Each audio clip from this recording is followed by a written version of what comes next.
Wow, চরম উত্তেজনা নাটকীয় ম্যাচ। অস্ট্রেলিয়াকে কাঁদিয়ে ছাড়ল ওমান। শেষ পর্যন্ত রুদ্রশাক জয় পেল অস্ট্রেলিয়া। ম্যাচ জয়ের পর বাংলাদেশকে নিয়ে একই বললেন ডেভিড ওয়ার্নার। দর্শক, আগের দিন ওমানের অধিনায়ক আকিব ইলিয়াস বলেছিলেন অস্ট্রেলিয়াকে অসাধারণ প্রতিপক্ষ মনে করেই খেলবে তারা, চাপে রাখবে স্পিন বোলিং দিয়ে। আজ সেই কথা অনুযায়ী শুরুটা করেছিল মধ্যপ্রাচ্যের দেশটি। তবে শেষ পর্যন্ত হট ফেভারিট অস্ট্রেলিয়াকে আর থামিয়ে রাখতে পারেনি ওমান। তুলনামূলক দুর্বল প্রতিপক্ষের বিপক্ষে ৩৯ রানে হারিয়ে বিশ্বকাপ মিশন শুরু করেছে অসিরা।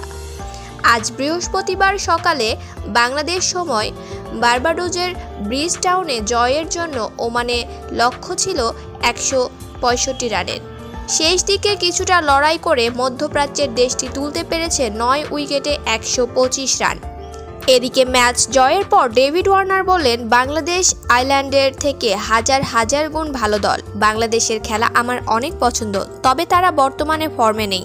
আশা করি তারা ঘুরে দাঁড়াবে। তাদের জন্য শুভকামনা রইল।